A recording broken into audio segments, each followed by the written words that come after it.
Name. Carnisha Eason. My artist name is Ceason. Season? Like 4 seasons? Ceason as in my first initial, which is a C, and my last name. You said Z? C. C. Okay. Not food seasoning. Not food seasoning. Or not the seasons. But it can all correlate. Okay. Yeah, you might could parlay it into something. Yeah.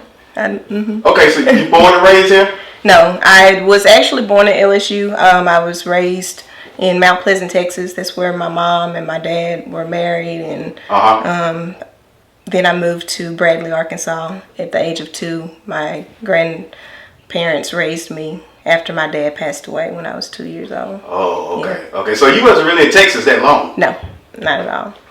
Man, why you didn't stay in Texas? I'm from Texas. That's the best state. I reside there now, you know. Oh, good for you. I reside there now. I bet you're not too happy staying there, are you? I am, actually. Yeah, she's happy. It's Texas. I lived here in Louisiana for a long time, since 98, on and off since 98. When I finally did, I always wanted to go back to Texas because I went out there and did some college when I graduated back in 2004. Okay. I went out there, did a little college, and then ended up back in Shreveport. Something just kept pulling me back to Shreveport. Right. Over the time, I ended up meeting my son's father. After being together for about 4 years, we ended up conceiving him, and I had a child, so that kept me here longer. Right. So it's always been that longing to go back to Texas, because when I went out there for college, I was like, I like the atmosphere, I like the diversity, I like that it didn't feel oppressed, you know. And so, but I came back. Everything just kept bringing me back here to Louisiana, and that's just something that is in me. So I say tri-state girl. Arkansas, Texas, Louisiana. Arklatex. Girl. There you go. Those are the 3 spots. Arkansas, Texas, Louisiana. My grandparents are from Arkansas. Okay. So I grew up in Arkansas from the age of 2 till about, I'd say about 11 or 12. And I moved to Texas again, and then moved to Louisiana in 98. So you are a true Arklatex girl, because you lived in all 3 states. All 3. Yes. My roots are in Arkansas and Texas. Okay. And my branches, some of my branches are here in Louisiana. Nothing wrong with that. Yep. So how long you been singing for? I've been singing since the age of 3, basically. Growing up, I remember being in pageants. Singing Twinkle Twinkle Little Star. I was going to say, what was your first, you remember your first song? Twinkle Twinkle Little Star, I remember it. My auntie, my great auntie, she came down and she taught me the song, and she was practicing. I had on this blue frilly little ruffled dress, and with my hair up in this little water wave bun. I was a star that day. I was a star that day. But Twinkle Twinkle Little Star, that was my first song singing in front of a lot of people. So is being a singer, does that run in your family where like your mom could sing, your aunts could sing, or is that just one of those talents that you just on have? My dad's side, it's very, very strong. My granddad is a great singer. My grandmother was a great singer. My dad was a great singer. My auntie, a great singer. Okay. So it's very strong on this side of the family. Now, when I didn't get reunited with my mom until I turned 26 years old. Oh, okay. So there is an auntie on my mom's side that can sing. And so I only see that one on that side, but it's very strong on my daddy's side. Very strong. Like it didn't really miss a whole lot. So when you was in those pageants at an early age, did you win any of them? I got runner-up a lot. I won the talent portions a lot. I got first place a lot. Never won grand prize or anything like that. And then I just didn't I guess I got burned out on it. I really where it wasn't really even fun anymore. It's more like a job. Yeah. Once it become a job, you start losing that passion for it. Yep. And that's what happened. It was me and my cousin.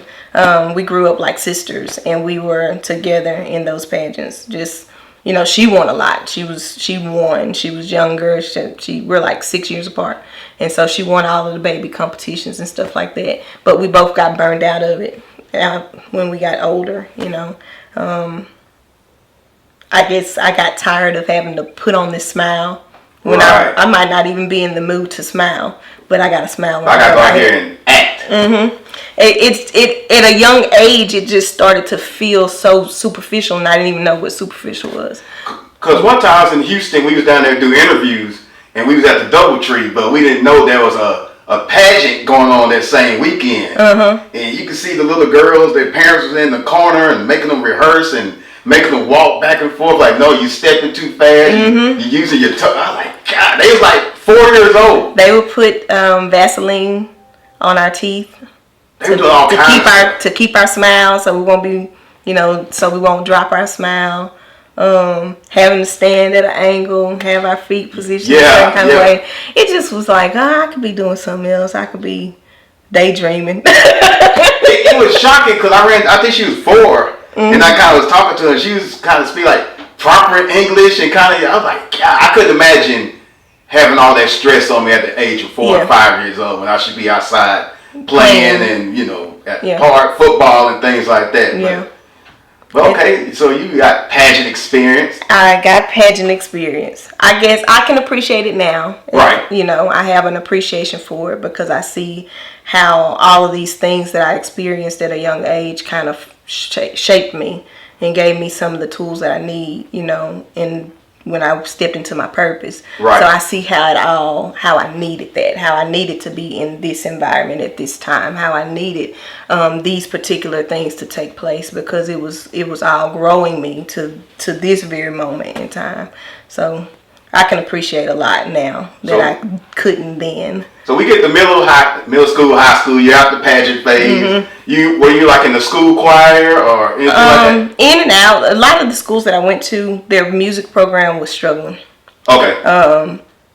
If they had a choir class, there was probably subs coming in and out. Right. And I went to Huntington High School here in Shreveport, my 9th and 10th grade year, and that was the experience there.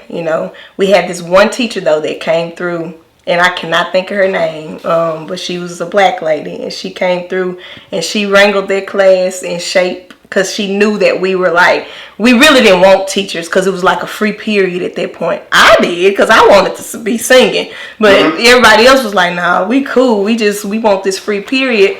And so they were running all of the people off. Every time we had a new sub or a potential teacher, they would run the teachers off, teachers. But this one lady came, didn't run her off. She got us straight. And we actually formed a choir then, but it was short-lived. So did you do any like talent shows where you had to? There was one talent show at Huntington. No. I did a duet with Randall. Oh, what is Randall's last name? He gonna be mad at me if he see this. I can't think his last name. His name is Randall. We were in high school together. Randall can sing his butt off. I'm talking about sing. And so can he sing or can he sing? No, he can sing. Okay. He can sing. Now I witnessed him sing. All right. So we at the talent show. And I'm nervous as usual, just like I was today, just nervous before anything like that. So I'm nervous, and my auntie, which is my number one fan, she's back there, and they're giving me these pep talks like, come on, Nene, you got that. They call me Nene for short, but come on, Nene, you got this. You can do this. Come on now, you got this. So I'm just nervous. They giving me pep talks, and Randall's giving me pep talk. Like, he pumping me up like, girl, come on, we about to go out here and kill this. We about to go get this. We got it. We get out there, and we did Avant and Kiki Wyatt, Nothing in This World. Oh. Okay. Yes. That was what it was supposed to be like. Okay. So we did Nothing in This World. And I remember what I had on. I had on this long, like leather. It wasn't leather, it was pleather. But I had this long trench coat, like leather look going with my little boots and my boot cut jeans on. Okay. I was fly. I had my little hat on, tilted to the side. I was ready. Okay. Visually, I was ready. All right. And, visually, so I feel like something's coming up. Visually, I was ready. I knew visually I was ready. Okay. I knew I was nervous. So we're coming in on opposite ends, and we was gonna meet in the middle. I'm singing, and we walking, and Randall's singing, but I don't hear him. I just see his mouth moving, He got cold feet or something. He sung, but Randall didn't sing. And I know he didn't. And after we got done, I said, Randall, all that pep talk you did to me back there behind the stage, and you got out here, man, I don't know what happened. So it was one of those moments. The lights got on. Yeah, I was like. Man, it's a different story. Yeah, it is. It's very different. I tell you, when I did Gigi's Got Talent, they had Gigi's Got Talent maybe about 6 years ago. They were doing that down there. And I was singing a Jennifer Hudson song. It's one of the, well, she got some powerful vocals anyway, and mostly all of her songs. So anything with powerful vocals, that always has me like on edge, because I'm like, please don't hit the wrong note, please don't. So I can remember coming out there and my knees were shaking so bad to the fact that I was like, I really hope the judges don't see my knees shaking right now, because that's how bad they were shaking. I was so nervous. So the lights, I guess there was one big spotlight. So the lights definitely, they make you some kind of way. They do. Oh, trust me. I know. So when did you know that you want to really take singing seriously? Like, like, this is something I think I want to do. In 2006, well, for a long time I've always kind of wrote music and poems. It started out as poems. Okay. And I've always been in the choir at church and stuff like that. Been the director at a young age in church choirs.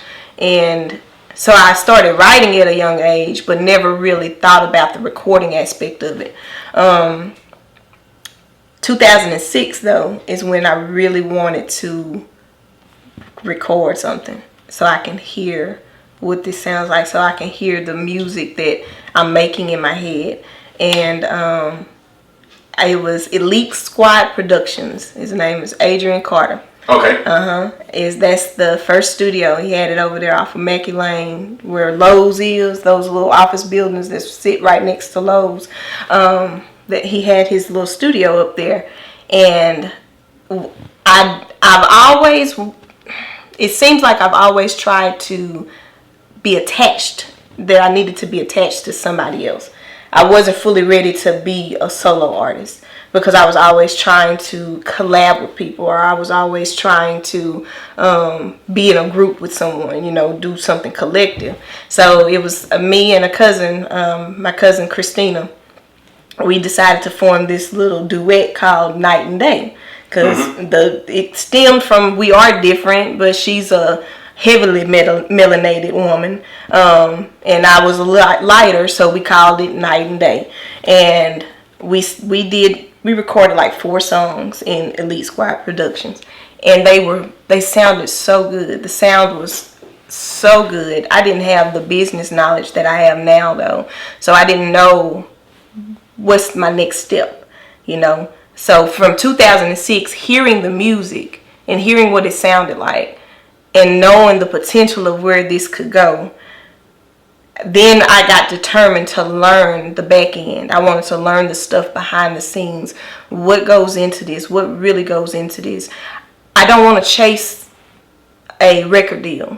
Right. I don't want to chase that. I want to know, how can I benefit from this solely just as an independent artist. Okay. So, and the reason for that is because I know with being younger, a lot of people, they look at that as a really big opportunity to have a record label come look at you, hear your music, and want to sign you, or something. But for me, it was lack of trust. I didn't really feel comfortable trusting people to be, in a sense, executives over me, executives over my moves. And right. I just didn't want that. So I started learning the behind the scenes stuff. So from 2006, of going in the studio, recording, knowing this is where I'm supposed to be, in front of this microphone. Because you hear so many horror stories about artists, rappers, singers that have been signed to these labels, then they come out bankrupt or broke, and they sold all these millions of records. And they don't have a penny to their name. Right. I learned on this journey since 2006 that you do not even have to go mainstream to be successful and profitable with your music. Correct. If you got all your paperwork in order, you got your publishing done, you got your paperwork done, your legalization, your copyrights done, and then you know where to put your stuff at, you can be just as big. I would rather hear my stuff on Barnes and Nobles when I go in Barnes and Nobles and hear it playing and streaming over they speakers, or a lot of these department stores, knowing where to put your music at to where you're gonna get your collections and get your royalties and get your spins counted. You know, that's what's important, because if you out here making good music and you signed or you got bad management or you under a bad label, then it's pointless. If you know you're doing it for nothing. Well, let me ask you this. Let's just say, I don't know, what's a high profile record company? Okay, let's just say one of the labels offered you a deal, like 2 albums, such and such $1 million. Well, I mean, would you consider taking that, or it's gonna be one of those things like thanks but no thanks? It depends. If they come, I know a label is gonna, cause I have a business mind, so I know a label is gonna look at potential of what this person can make them. Right. So depending on how high the offer is, if they come to me and say a $5 million deal for a 3-year contract, or if they do it for album or do it for time period, whatever, $5 million, I may negotiate that down and say, I don't want $5 million. Give me $1 million. I'll give you an album. Right. I don't want to be stuck with you for the next 5 or 6 years. Right. Give me $1 million. I'll give you an album. Then we can come back to the table when this album is done and discuss further. You know, I just not giving so much of my time away. Time is something you can't get back. True. Time is worth more than what we think it is, because it's something that you can't get back. So who are your musical influences? Oh man, they range. Mary J. Blige. Of course, we all like to say Whitney Houston. I used to practice to Whitney Houston songs. I've never taken singing lessons, so that was the closest I could get to singing lessons, was to sing to Whitney Houston tracks. A lot of old school people. Patti LaBelle. I love Patti LaBelle. I love Anita Baker. Let's see. Some of the groups. HTown. I love HTown.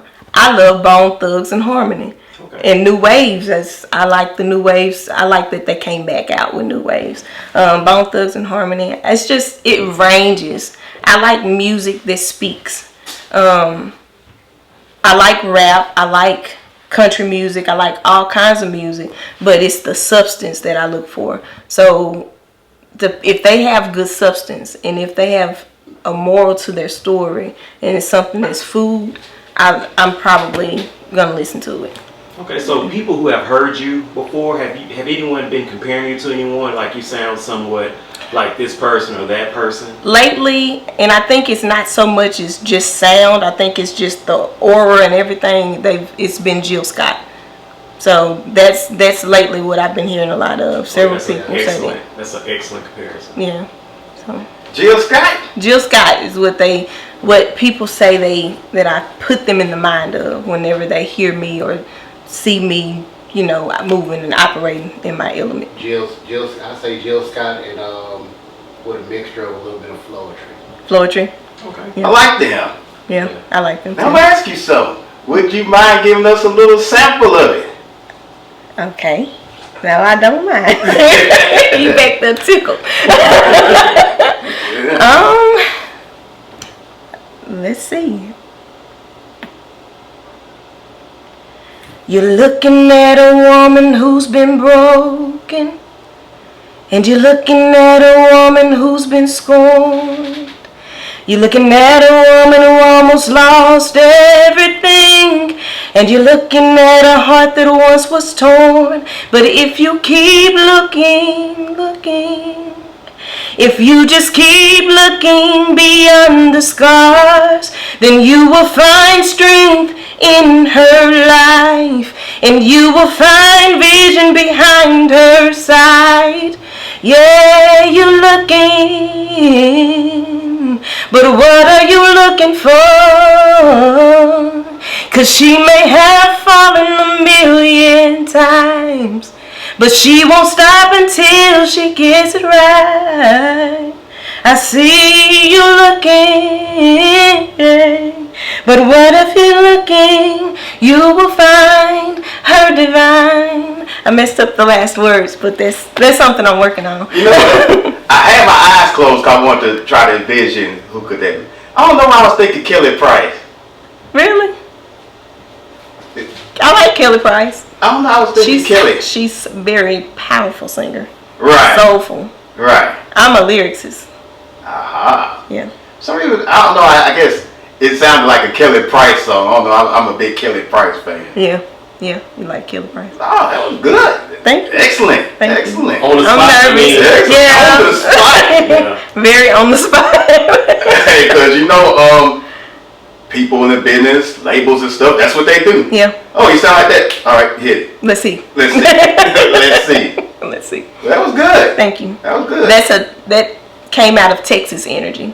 I moved in December 2016 from Louisiana to Texas. So that's the first song that I started writing in that new atmosphere. So let's get the current time. So what are you working on right now? What projects do you have going? I'm actually working on a collaboration with ADQ 1982. It's called Holy Fire. Okay. It's very bold. It's truth. Okay. You know, something that's going to not redefine holiness, but get people to redefine it within themselves. Get them to look at what it is within themselves and what it brings to them in the absence of it, what it takes from them. Right. So I'm excited about it. I've been writing this one for about 2 months, and the completion of it never came. So I'm like, okay, what's up with this song? I've been meditating on this song. I've been really trying to figure out, where this song is going, because the lyrics to the song to the part that I already have, they just flowed out, and when it did flow out, it was like it was sharpening me, because at the same time it was convicting me at the same time, because I'm like, dang, okay. I hear that, Holy Spirit, Right. So I had to examine myself.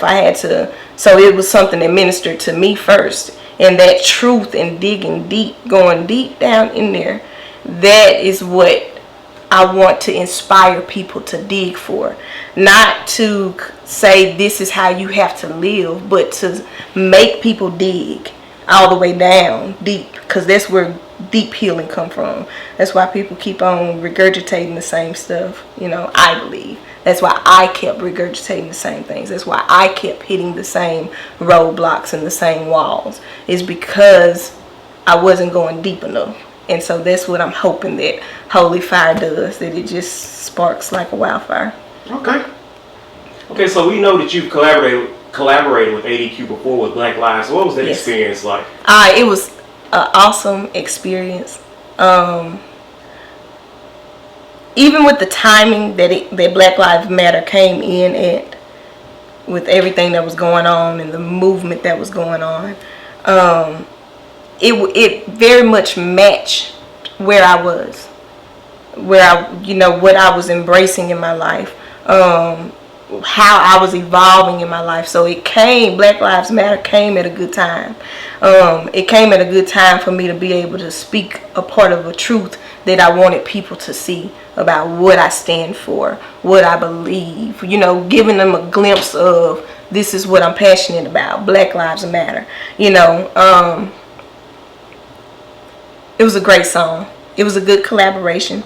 And I'm just happy that I got a chance to be a part of it. Yeah.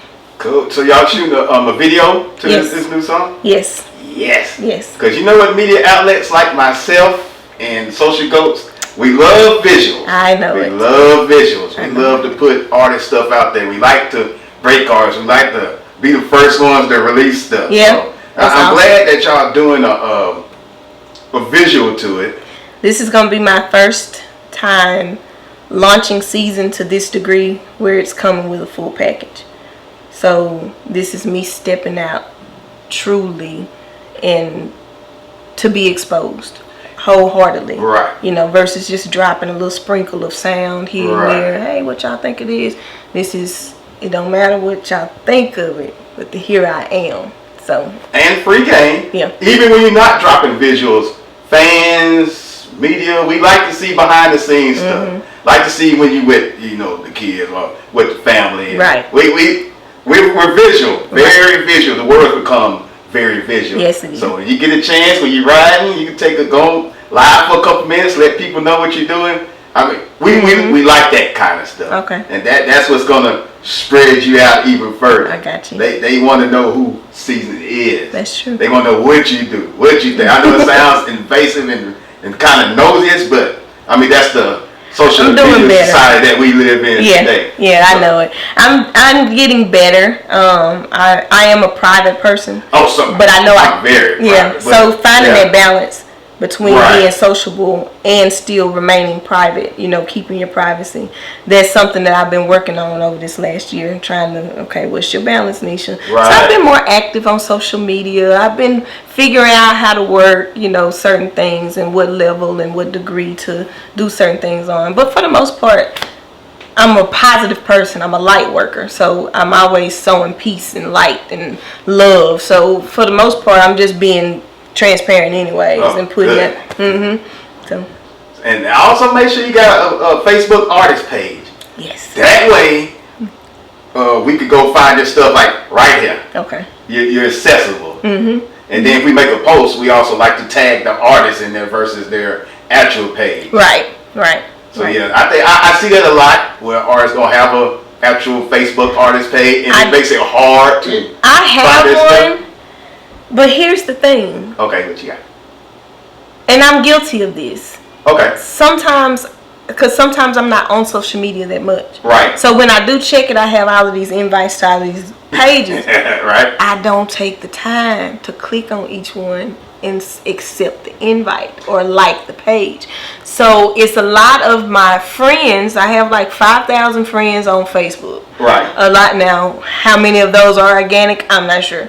But you know, but out of 5,000 friends, and I've put my page out there, you know, I've sent it to a lot of my friend list, you know, and then I get feedback, and I get the ones, my supporters that kind of know me personally, that'll go over and like. So I've been working on maybe converting my personal page to an artist page and switching it over like that. So I have a greater, because I've attempted this, so I have like 3 artist pages running around. I don't know. I'm working on it. It's not a make or break thing. You'll figure it out. Yeah, I'm working on it. But where can people find your music at right now? I mean, whatever songs you have out right now, where can they find you? Right now, I'm on SoundCloud. You can get more up-to-date music on SoundCloud. I think I have about 4 or 5 songs that are up there. One being a collaboration, and then the rest of them is just kind of various. It gives you different sounds, honestly, because none of them sound the same. So it kind of, it's more raw. It gives Ceason at a raw state. Okay, so Ceason, for all of your fans and your potential fans, yes. If you could collaborate with any artist, who would you collaborate with and why? That is a good question. He actually took my question. That's what I was going to ask. Is it now? That's fine. Are we talking on a local level, or are we talking on any level? It's your world. Perfect world.